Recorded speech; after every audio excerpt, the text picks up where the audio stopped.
Welcome to mega nine TV. ఒకవైపు America, NATO దేశాలు బిలియన్ల కొద్దీ డాలర్ల ఆయుధాలను ఉక్రెయిన్కు పంపుతూ రష్యాను అడ్డుకోవాలని చూస్తున్నాయి.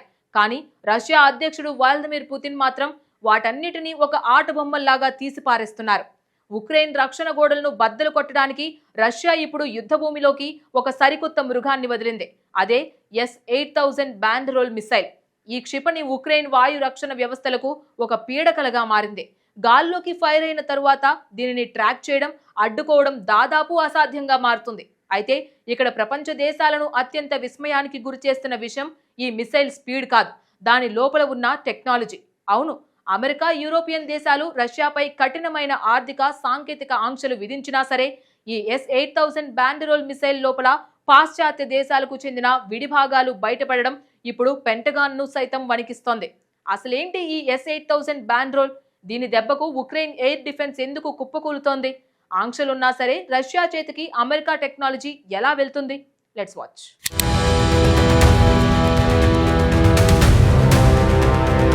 యుద్ధం మొదలైన కొత్తలో రష్యా ప్రయోగించిన కింజాల్, కాలిబర్ మిసైల్స్ ను ఉక్రెయిన్ తమకు అమెరికా ఇచ్చిన పేట్రియాట్, నాసాంస వ్యవస్థల ద్వారా కొంతవరకు సమర్థవంతంగా అడ్డుకోగలిగింది. కానీ ఈ కొత్త S-8000 క్షిపణి లాజిక్ వేరు. డిఫెన్స్ నిపుణుల విశ్లేషణ ప్రకారం ఈ క్షిపణికి అత్యాధునిక ఎలక్ట్రానిక్ వార్ఫేర్ ఎగవేత సామర్థ్యం ఉంది. అంటే ఉక్రెయిన్ రాడార్లకు ఇది వేరే దిశలో వెళ్తున్నట్లు తప్పుడు సంకేతాలు పంపుతుంది. రాడార్ దాన్ని లాక్ చేసేలోపే తన గమనాన్ని మార్చుకుని అత్యంత వేగంగా టార్గెట్ ను హిట్ చేస్తుంది. ఈ మిసైల్స్ దెబ్బకు కీవ్, కార్కివ్ నగరాల్లోని కీలకమైన పవర్ ప్లాంట్లు, ఆయుధ కర్మాగారాలు నేలమట్టమవుతున్నాయి. ఉక్రెయిన్ ఎయిర్ డిఫెన్స్ కమాండర్లు కూడా ఈ అస్త్రాన్ని ఎలా ఎదుర్కోవాలో తెలియక తలలు పట్టుకుంటున్నారు.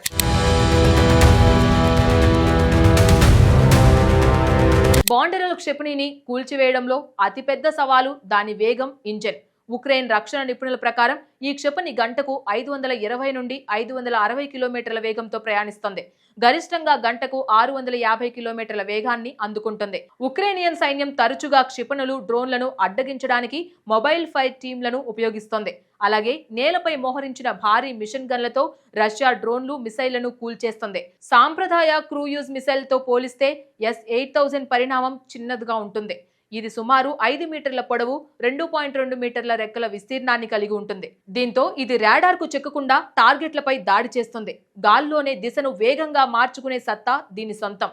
దీంతో దీని మార్గాన్ని గుర్తించి కూల్చేయడం ఎయిర్ డిఫెన్స్ సిస్టమ్స్ కు కష్టమవుతుంది. రష్యాపై అంతర్జాతీయ ఆంక్షలు ఉన్నప్పటికీ ఈ క్షిపణిలో 30కి పైగా విదేశీ కంపెనీలకు చెందిన 40కి పైగా భాగాలు ఉపయోగించినట్లు ఉక్రెయిన్ చెబుతోంది. చైనాకు చెందిన SW-800 ప్రో జెట్ ఇంజిన్, జపాన్కు చెందిన మురాటా బ్యారటీలు, అలాగే దక్షిణ కొరియాకు చెందిన డైమిక్సెల్ సర్వో మోటార్లు, అమెరికా, స్విట్జర్లాండ్లకు చెందిన మైక్రో కంట్రోలర్లు, వోల్టేజ్ రెగ్యులేటర్లు రష్యా ఈ క్షిపణిలో వాడింది.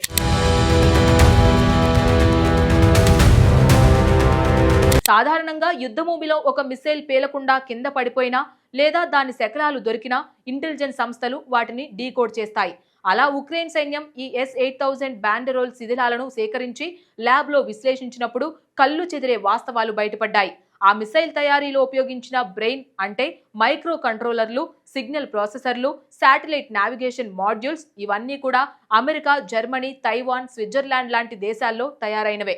వాస్తవానికి 2022లో యుద్ధం మొదలైన వెంటనే ఉక్రెయిన్ కు మద్దతుగా ఈ దేశాలన్నీ రష్యాకు డ్యూయల్ యూజ్ టెక్నాలజీ సరఫరాను పూర్తిగా బ్యాన్ చేశాయి. అంటే సైనిక అవసరాలకు ఉపయోగపడే ఏ చిన్న చిప్ కూడా రష్యాకు వెళ్ళకూడదు. కానీ ఆ ఆంక్షలన్నీ కేవలం కాగితాలకే పరిమితమయ్యాయని ఈ మిసైల్ నిరూపించింది. పాశ్చాత్య దేశాలు తయారు చేసిన ఆయుధాలతోనే ఉక్రెయిన్ పోరాడుతుంటే అదే పాశ్చాత్య దేశాల టెక్నాలజీ వాడి ఉక్రెయిన్ను రష్యా బలి తీసుకుంటుంది.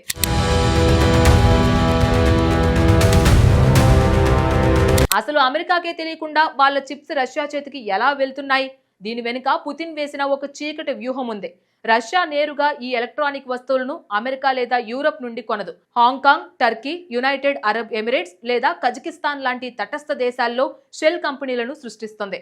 ఆ కంపెనీల పేరు మీద గృహోపకరణాలు లేదా మెడికల్ ఎక్విప్మెంట్ తయారు చేస్తున్నట్లు చెప్పి ఈ అడ్వాన్స్డ్ మైక్రో చిప్స్ ను కొనుగోలు చేస్తారు. ఆ తరువాత వాటిని దొంగచాటుగా రష్యాలోని ఆయుధ కర్మాగారాలకు తరలించి ఇలాంటి అత్యంత ప్రమాదకరమైన S-8000 బాండెరోల్ లాంటి క్షిపణుల్లో అమరుస్తున్నారు. ఈ స్మగ్లింగ్ చైన్ ను బ్రేక్ చేయడం ఇప్పుడు అమెరికాకు అసాధ్యంగా మారింది.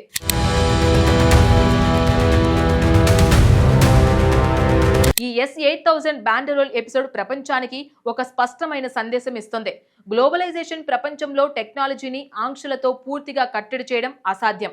ఉక్రెయిన్ డిఫెన్స్ సిస్టమ్స్ ఎంత స్ట్రాంగ్ గా ఉన్నాయో రష్యా తన మిసైల్స్ ను అంతకంటే అడ్వాన్స్డ్ గా అప్గ్రేడ్ చేస్తూనే ఉంది. దీనివల్ల నష్టపోతున్నది మాత్రం కేవలం సామాన్య ప్రజలే.